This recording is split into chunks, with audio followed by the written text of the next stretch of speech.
Okay, so you'll be pleased to know we're coming to the end of our studies on the philosophy of antiquity, that is, primarily the Greek and Roman periods. The next period that's going to be discussed is the Christian era. Now, the Christian era was obviously very influenced by the concepts of the divine, and I think it'd be a good idea to kind of go back and look at other concepts of the divine, so concepts of God and concepts of gods in the Graeco-Roman world, just to kind of give you an idea of the change that occurred. So broadly speaking, there's like 4 types of concepts of the divine in the ancient world. The first one I'm going to discuss is not that common today except in Hinduism, but it's very common in the ancient world. So most of you will have had some idea that the Greeks had a whole bunch of gods, like say Zeus and Hera, and this was quite common throughout the ancient world. So it's interesting to note there was sort of a shift from the animal gods of ancient Egypt, such as Anubis with his head of a jackal, or Hathor the lioness, to more human gods by the time of ancient Greece. Although some of the Greek gods could take the form of animals when they wanted, like Zeus, who would turn himself into a bull or a swan when he wanted to seduce a sexy Greek woman. So this kind of was very common throughout the ancient period, and the reason for this was that it enabled a plurality of opinions to exist alongside each other. There was no need for, say, the Dorians to argue that their god was better than the Ionians. They could just simply have both gods, and everyone was happy. And it was very useful when Alexander extended his Greek empire to the east, because as a way of controlling the local population and not particularly annoying them, they could simply adopt their gods. And also, to solidify the link, identify, say, the Persian gods or the Egyptian gods with the existing Greek deities. So, for example, Ammon, who is the chief god of Egypt, could be identified with Zeus, the chief god of the Greeks. Now, Alexander, in his effort to consolidate his rule, went a bit further, and he said, well, okay, I'm in effect divine by having conquered this massive empire. I'm the son of Zeus. So therefore, he identified himself as the son of Ammon as well, and he was known as Zeus Ammon in Egypt, which gave him a big hold over his Egyptian subjects. And this kind of idea of a god king was common in the Near East. Similarly, in the Rome of the Caesars, you had the imperial cult. So Julius Caesar, after his murder, was elevated to godhood by his son, Augustus. Now, Augustus liked to kind of play down his pretty much absolute control of Rome, because it was potentially very scary to people that Rome had gone from being a fairly democratic republic to a tyranny. So Augustus didn't want to be identified as a god during his lifetime. Instead, he was just identified as the son of a god. But after death, Augustus was deified. So in 14 AD, he ascended to godhood.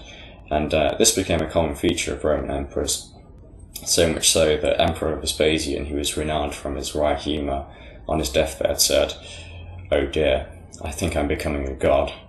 And you can see a sort of continuation of this in terms of the modern canonisation of saints in the Catholic Church. So that's polytheism. And then you have monotheism. Now, monotheism was less common in the ancient world than it is today.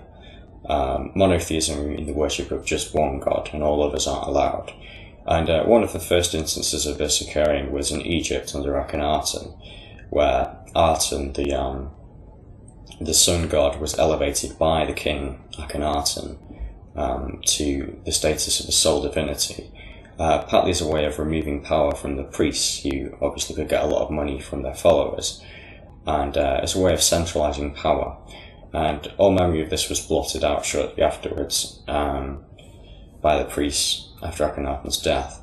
Other early monotheistic religions, the Judaism, which I'll come on to when we discuss Christianity, and Zoroastrianism. But it's interesting to note that in Zoroastrianism, the single divinity in that, I think it's Ahura Mazda, wasn't all-powerful in the way of, say, a modern monotheist god in Christianity or Islam.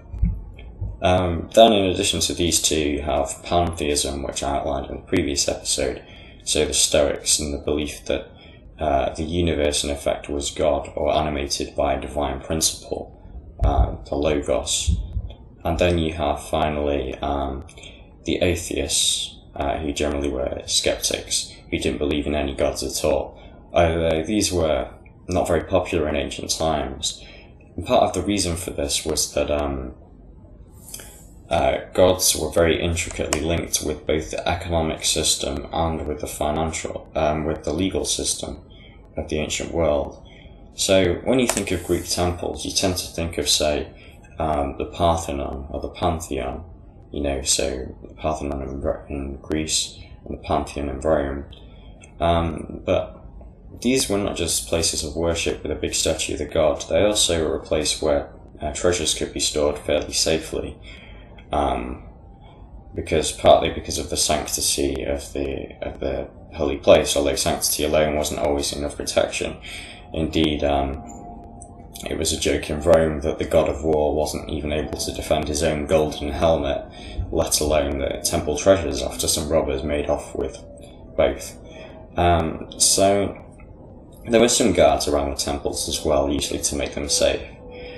And it was also intricately connected with the legal system. So you had, rather than storing your legal documents at your lawyers, instead they quite often be stored at the temple, which is a fairly safe place. So wills were deposited at the Temple of Vesta in Rome.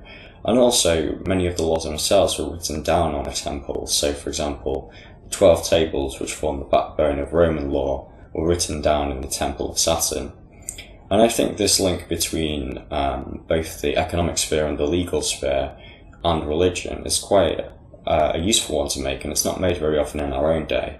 I mean, for instance, we talk about a loss of confidence in the banking system, but really it's a crisis of faith, and people need to have faith that the economic system works to make it work, and faith that the legal system works, or at least that justice is being done by the minority of people to support the system.